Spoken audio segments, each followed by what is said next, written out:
Hello, my name is Clara Mavella and I founded the Cultural Entrepreneurship Institute in Berlin. Today we are in Venice, Italy, and my guest is Mrs. Lunardelli, the CEO of the company Lunardelli. Welcome, Mrs. Lunardelli. Buongiorno, signora Lunardelli. Sono molto Good morning. I'm very glad to meet you in person. It is a pleasure also for me to get to know you. And I'm looking forward to our little chat. Well, we are in the beautiful Vendramin-Calergi Palace that has been provided to us by the municipality. Yes, thank you very much to the administration of Venice for providing us with Vendramin-Calergi. And we're here to talk to you because you're an extraordinary representative of niche entrepreneurship. A niche entrepreneurship that finds world resonance and which identifies with cultural entrepreneurship because you enhance the historical, the traditional heritage, the cultural heritage with regards to the urban city of Venice. Would you like to talk about your company? Of course. My company is 50 years old. It was founded by my father.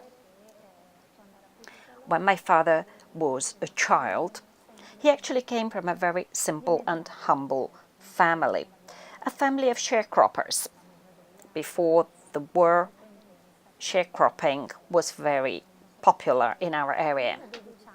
At the age of 12, my father, who was the first child of 4, was sent to Venice to work as a help in the woodworking sector. My grandfather was very good with his hands. He loved manual work. So he loved coming to this magical city. Venice truly is an extraordinary city.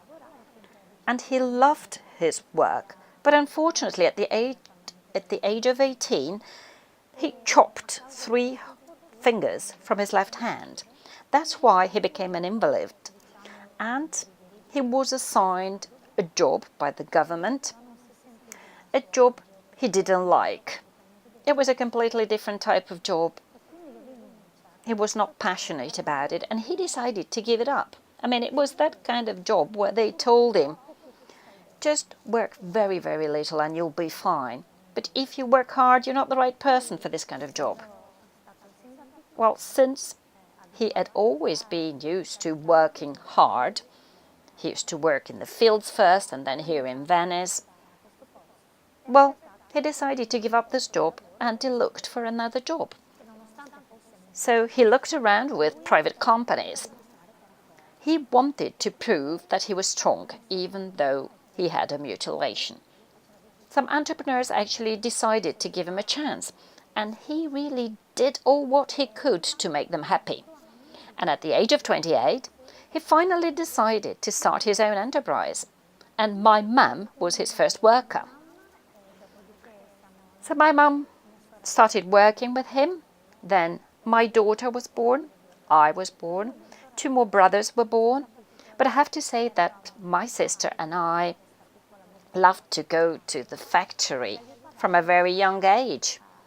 We went to the workshop and helped our father when he was taking the different parts from the machines, and we liked to stack them on pallets.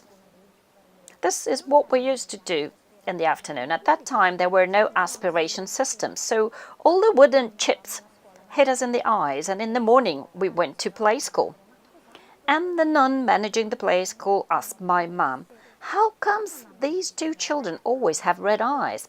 And she replied, "They help their daddy." The nun didn't like that. She told my mum off. She said it was not right. She said she was exploiting us. But my mum said, it is not true. They're helping their parents. In other words, we love to do that. It was a passion. I never felt it as a burden. It was a game, and it made me feel part of a larger project, my mum and my dad's project. So I have always had this very strong passion. Then I got my school degree as a surveyor. After I got my school degree, my dad said, right, come and work with us. Although deep in my heart, I actually wanted to go on studying. And as a matter of fact, 2 years later, I decided to go to university. You know, I had started working, and I have to say that I was a woman in a factory where there were only men, with the exception of my mum. And I was a young lady, very thin. I mean, it was very hard to be accepted by the workers. And my father at that time had approximately 25 workers working for him.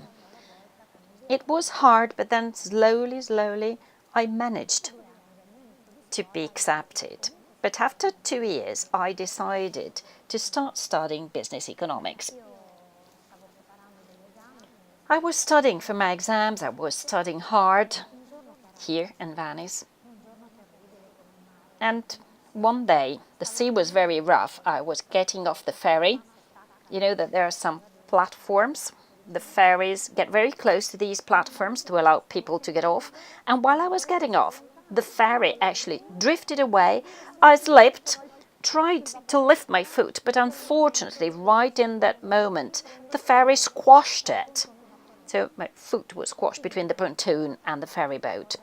They took me to the hospital, and the first thing my daddy said when I called him up and I said, I'm in the hospital, well, when he arrived, he looked me in the eyes and said, you see, I told you to go on working and not to go to university. Well, I thought maybe this is a sign of destiny. I have to work. I was really sorry to leave university, but maybe the experience I gathered at work was so useful that I decided to go on together with my brothers, and we just worked together with my father. My mum, she was always there, but she was no longer operational in the factory any longer. So for 50 years we have been producing window and door fittings.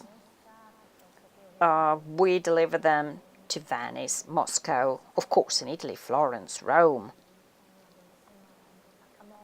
In Camogli, for instance, we have recently fitted windows and doors in the theatre.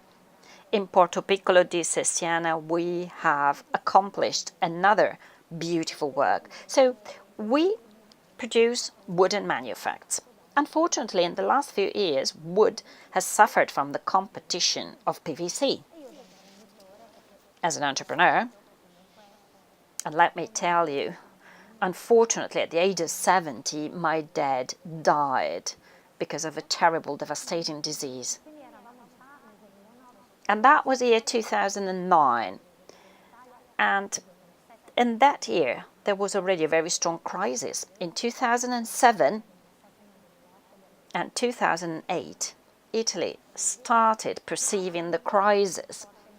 In 2009, the crisis was very, very strong. My father died, but together with my brothers, we decided to continue this dream, to perpetuate the dream and the education to work that my father had passed on to us, to produce something beautiful, something people love, something sustainable, something that can improve the comfort of people. So in 2009, there was a terrible crisis, and PVC was advancing. So I could have chosen to convert my business model and start producing fittings in PVC. But that clashed with my own sensitivity. It clashed against the desire of my heart, of my soul. I mean, I'm not criticizing. Any business model is fine, but I could not leave wood behind. It is a natural material. It does not pollute. All the wood we use comes from areas where there is an active policy of reforestation. You know that the environment needs regeneration. After some years, after 50, 60, 70 years, depending on the type of wood, trees need to be cut. because they are no longer able to produce oxygen. And of course they must be planted again, because new trees produce more oxygen. Therefore, this kind of policy makes wood a sustainable material. We don't take wood from areas that suffer devastation. Maybe this happened in the past, but it does no longer happen today. All our wood is certified. Our supplier guarantee reforestation. And there is a very strict certification process in this respect. Making use of these materials, we create natural manufacts, from the natural tree to the houses for people, to buildings, schools, the wonderful palaces you see here in Venice. And luckily Venice is a city that cares a lot about preserving its heritage with this kind of philosophy with natural materials, following the historical development. And we produce windows and doors fittings that are characterized by a very high performance, but respect the artistical, the historical context. And of course we also produce modern ones, because we deliver to Venice, but also to St. Petersburg, for instance, a city that has totally different needs, even though it has been built by Italian architects such as Rossi, Rastrelli, who have given their best in that wonderful city. However, that is a little bit more modern. So we're very, very flexible. We're not stiff. We're not rigid. And every day we have the task to meet the desires of those who ask for our manufacture. We have two hands. Our hands, together with the minds of designers and the desires of our customers, generate the final product. So we work with intensity to try and put all these things together, respecting all the different players. Well, this is what we do day after day with the involvement of the people who work with us. When we acquire a job, we show our customers what we're going to do. And we make them understand that that project must be designed by our designers for that given customer. And the designer must pour their hearts in it. You know, we need that passion as well. That's fabulous. But talking about Venice and wood, I would like to recall the fact that Venice is actually, well, has actually been built on wooden poles. Large poles, if I remember correctly, that are stuck in the lagoon. And on top of these poles, houses and palaces have been built. And this happened because the Venetians living on the mainland needed to defend themselves. They needed to find a safe havens when the barbarians arrived. Please tell us about this. Venice has an extraordinary history. From this viewpoint, I can give you my own explanation. I'm not a historian, but I am a citizen here in Venice and on the mainland. And what you have told us is absolutely true. Venetians seek refuge in the lagoon. There were some dry areas, there were some spaces in the lagoon surrounded by the water, but the dunes were immediately identified as the place to build platforms and to use water as a defense. Water could be an element to preserve their life. So from the hills in the areas, people moved to the dunes and built the city. A city which, apart from having the need to defend itself from those who did not respect the inhabitants, nevertheless opened up to trade. We mustn't forget that Venice is a very important interface on the Silk Road, connected the East with Europe. Everything went through Venice at that time. And all these different peoples have left a permanent mark. We have the Fondaco dei Tedeschi, which is the area of the Germans, the one of the Turks, the one of the Jews. We have the island of the Armenians. I mean, these are all places that have been possible because of the positive presence of talented people who joined forces with the Venetians. And Venice had room for all these peoples, for all these individuals who decided to share the magic of Venice in a respectful way. Venice is an open city, but it needs and it demands respect. Every single part of Venice, from the marble you walk on to the marble our bridges are made of, and we have thousands of bridges. The facades of the buildings, everything is precious here because all these ancient peoples left us this wonderful heritage, and now we have the precise duty to maintain all this alive. That's why there are so many companies that have developed specific skills, that have reached excellence in restoration and maintenance. I'm talking of experts who restore frescoes, stones, including the stones you walk on. So everybody must understand that Venice is an open city.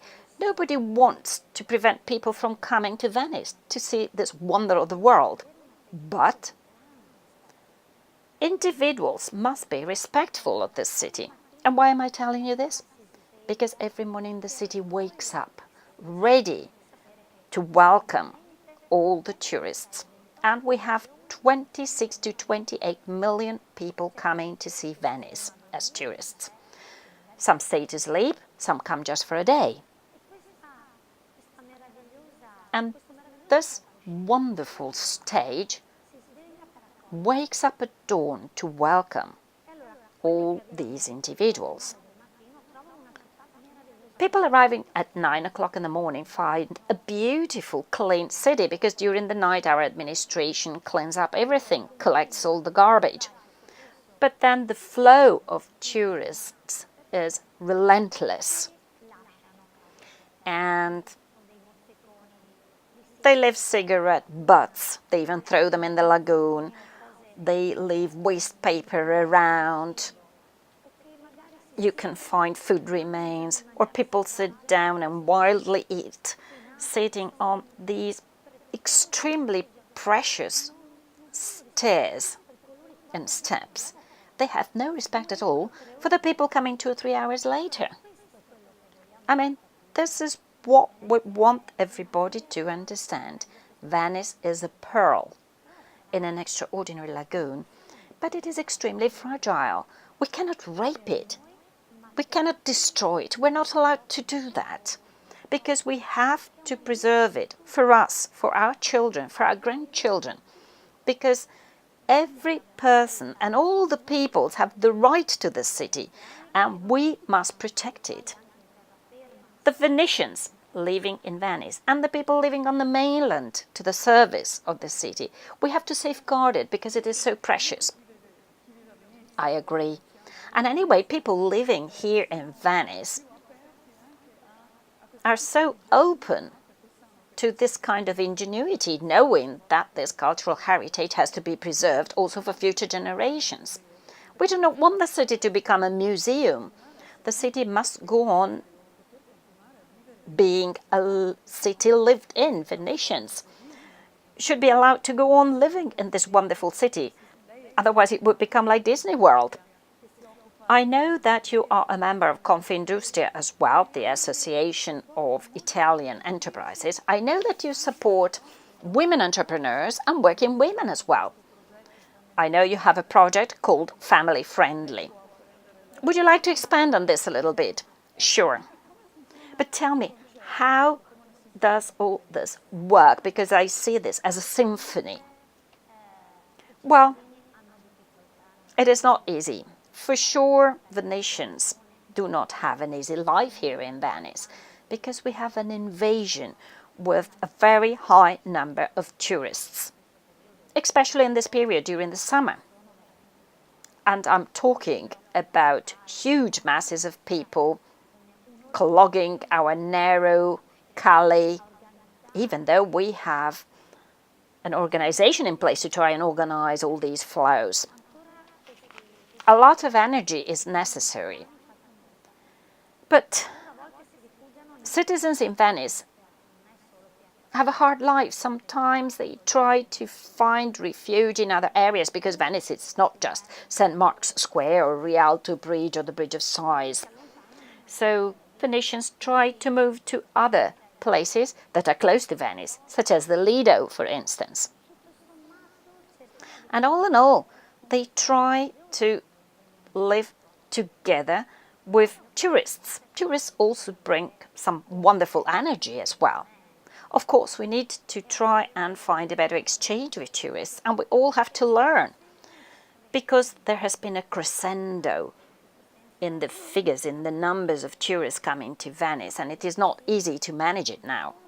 But I'm sure that if we manage to disseminate the culture of the respect for the city, then the people coming here will be prepared. They know that when they get to Venice, they should love Venice and all what is here, rather than just thinking it is a pastime, just a place to make a selfie in St. Mark's Square. This city should be loved and should be respected. Entrepreneurs try to do their best. They try to be active. They try to provide good services. Also for the type of tourism that we provide. We should not forget that tourists come because there is a touristic proposal. There are tourist operators proposing different itineraries. So entrepreneurs are actually trying to generate a new type of tourism, with tourists coming to enjoy an experience that does not only focus on St. Mark's Square, but that can lead to Murano glass factories, ironworking factories, mosaic producing factories. There is a company in Venice where mosaic is made by hand.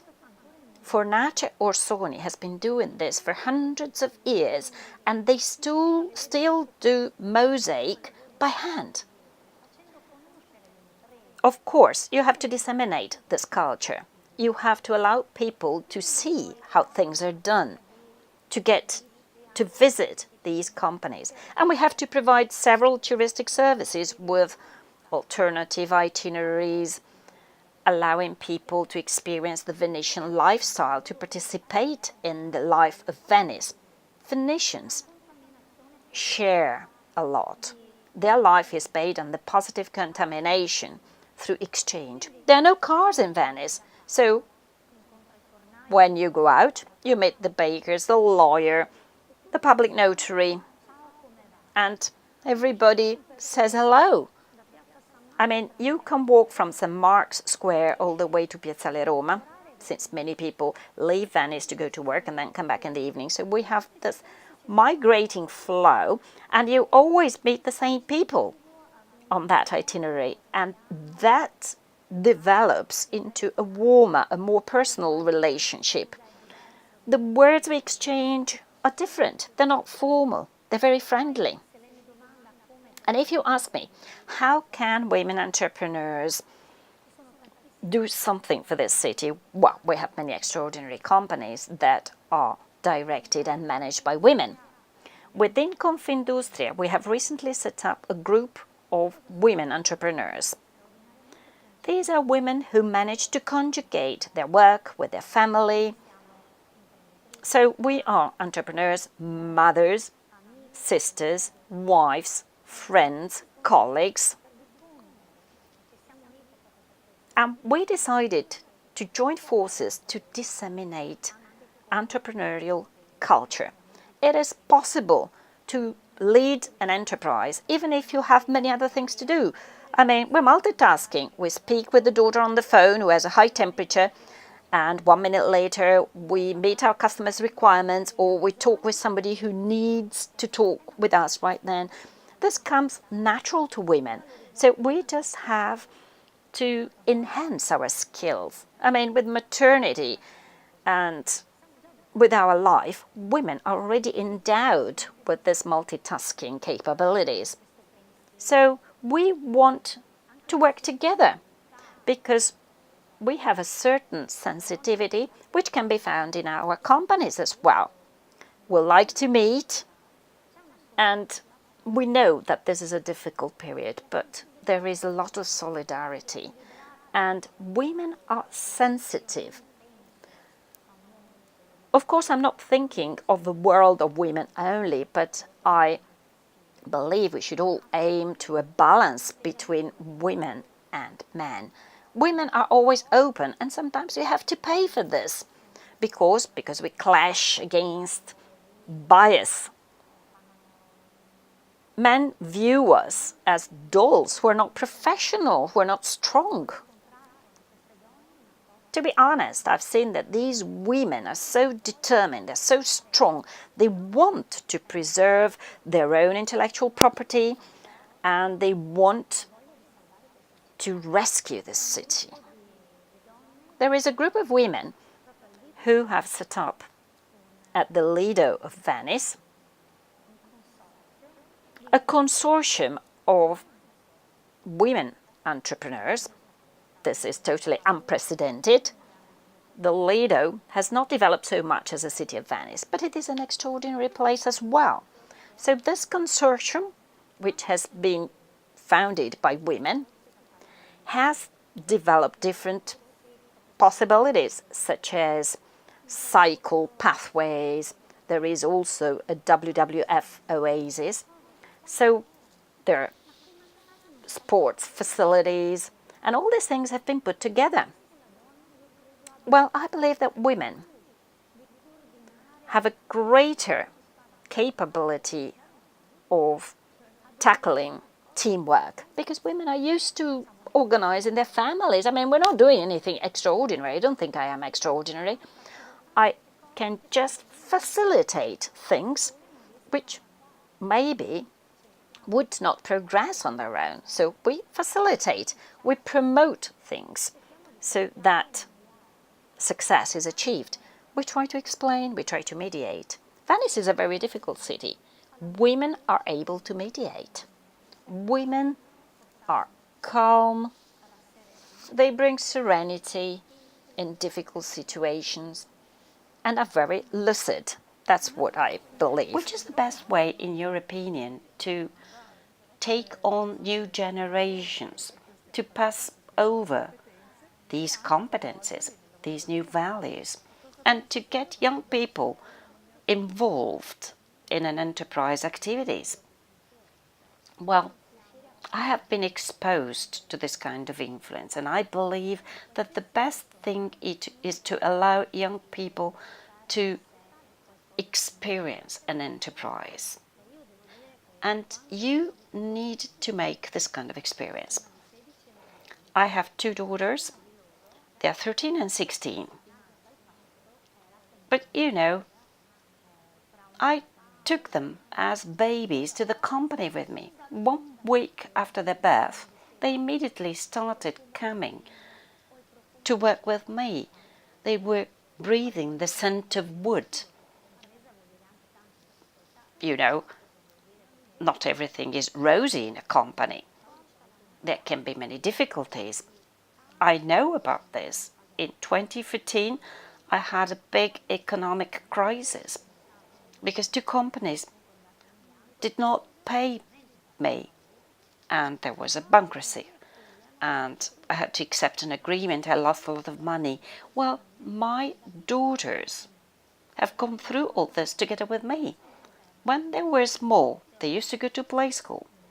When the play school was over, they came with me. At work, I get up at 4:30 every morning to get everything ready, to be able to take care of them and to be an entrepreneur. And I finish at 8:30, 9 o'clock in the evening. So When the play school was over, when primary school was over, they just came there to the company. And experiencing life in this way is the best way to make them understand what having a company means, the effort it requires. All what they have today has been something that has required some efforts, and they must understand that. Young people have a huge potential. They must be involved. I've done this with my daughters, but I do it on a daily basis with all the young people who come to me asking for help, asking for an opinion. I'm deeply convinced that young people can give a precious contribution to our society. Too much theory is taught, I believe. Young people should get closer to the real world. Otherwise, you run the risk that our young people become frustrated because they are not used to working, to making the effort. If you want to get results, you must make an effort. Well, yesterday we were talking about technology. Which is the role of technology in a company today? It's a very important role. I shall give you some examples. The Industry 4.0 developments mean that our production processes are changing. We have numerical control machines. Information goes through digitization and everything is taking on a super fast rhythm. And right now we have to rush. There is a technology rush. We need technology. And our training, our education does not keep up with this. So it is necessary to develop a different type of training, education and culture. And young people have an important opportunity. I mean, people old like me, people who are more than 50 years old, they have some difficulties with smart technologies. Young people have grown up with it. They can use it in a much easier way. So contamination with the young people will for sure improve our extraordinary country. Right, space and time interaction thanks to technology. If you had more resources, what would you do?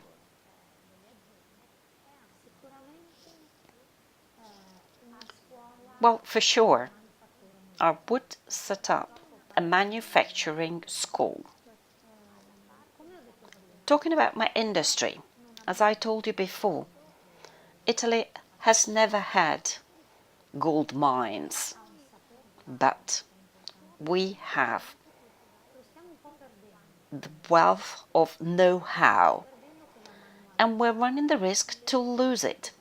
We are losing our manual skills, which have always been typical for us.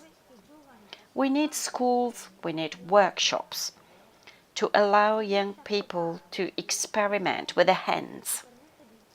And that will allow us to diversify ourselves in this globalized world that tends to flatten everything.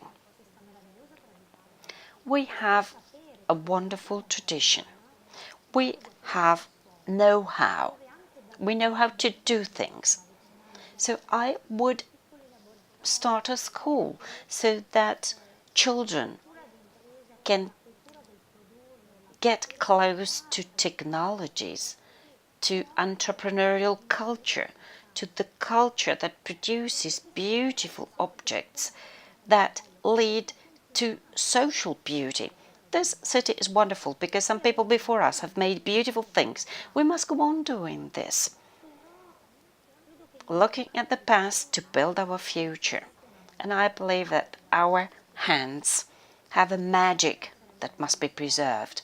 That's why I would really like to have a school opened to young people so that they can conjugate manual work with digitalization and experiment.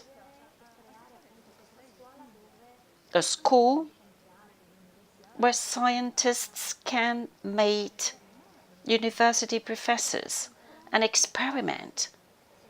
If there is an exchange, there is a future.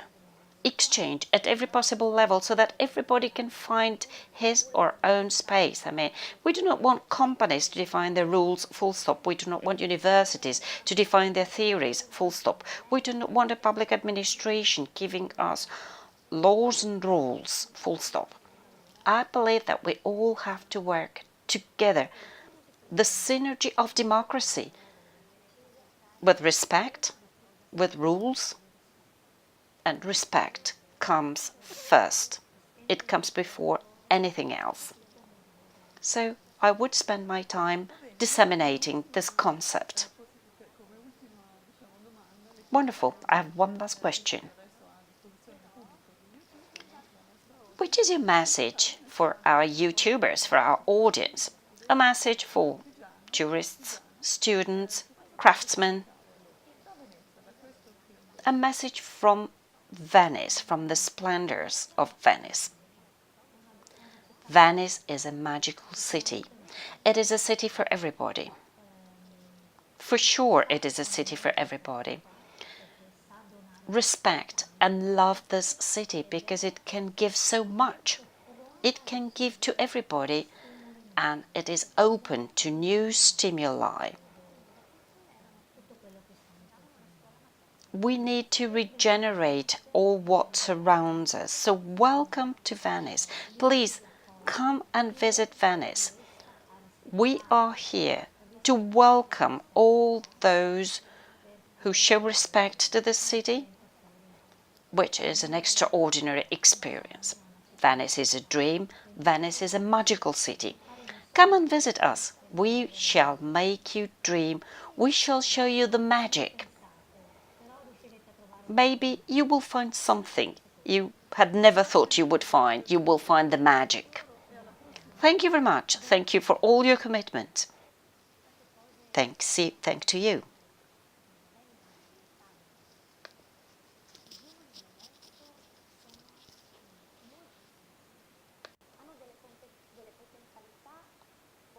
Has been something that has required some efforts, and they must understand that.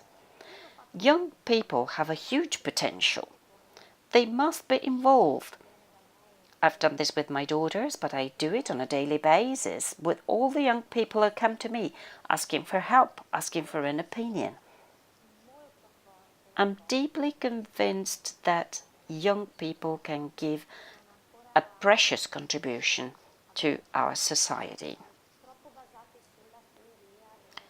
Too much theory is taught, I believe. Young people should get closer to the real world. Otherwise, you run the risk that our young people become frustrated because they are not used to working, to making the effort. If you want to get results, you must make an effort. Well, yesterday we were talking about technology. Which is the role of technology in a company today? It's a very important role. I shall give you some examples. The Industry 4.0 developments mean that our production processes are changing. We have numerical control machines.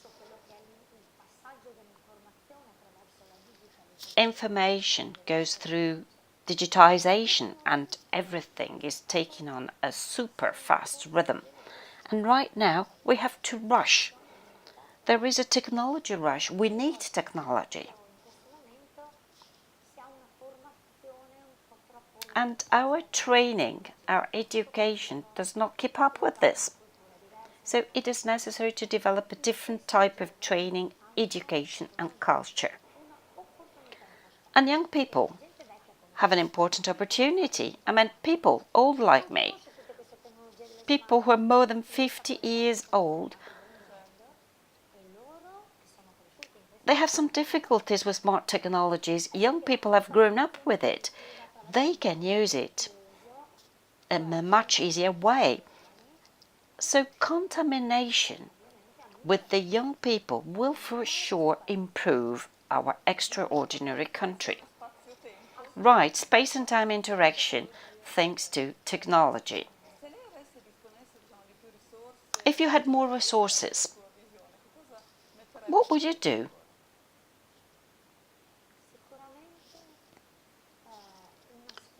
Well, for sure, I would set up a manufacturing school. Talking about my industry, as I told you before, Italy has never had gold mines, but we have the wealth of know-how, and we're running the risk to lose it. We are losing our manual skills, which have always been typical for us. We need schools, we need workshops to allow young people to experiment with their hands. And that will allow us to diversify ourselves in this globalized world that tends to flatten everything. We have a wonderful tradition. We have know-how. We know how to do things.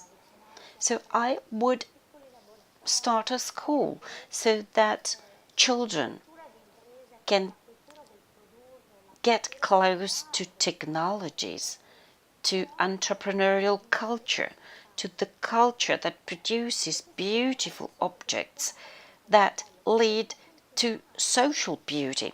This city is wonderful because some people before us have made beautiful things. We must go on doing this, looking at the past to build our future. And I believe that our hands have a magic that must be preserved. That's why I would really like to have a school opened to young people so that they can conjugate manual work with digitalization and experiment. A school where scientists can meet university professors and experiment. If there is an exchange, there is a future. Exchange at every possible level so that everybody can find his or own space. I mean, we do not want companies to define their rules, full stop. We do not want universities to define their theories, full stop. We do not want a public administration giving us laws and rules, full stop. I believe that we all have to work together. The synergy of democracy with respect, with rules, and respect comes first. It comes before anything else. So I would spend my time disseminating this concept. Wonderful. I have one last question. Which is your message for our YouTubers, for our audience? A message for tourists, students, craftsmen. A message from Venice, from the splendors of Venice. Venice is a magical city. It is a city for everybody. For sure it is a city for everybody. Respect and love this city because it can give so much. It can give to everybody and it is open to new stimuli. We need to regenerate all what surrounds us. So welcome to Venice. Please come and visit Venice. We are here to welcome all those who show respect to the city, which is an extraordinary experience. Venice is a dream. Venice is a magical city. Come and visit us. We shall make you dream. We shall show you the magic. Maybe you will find something you had never thought you would find. You will find the magic. Thank you very much. Thank you for all your commitment.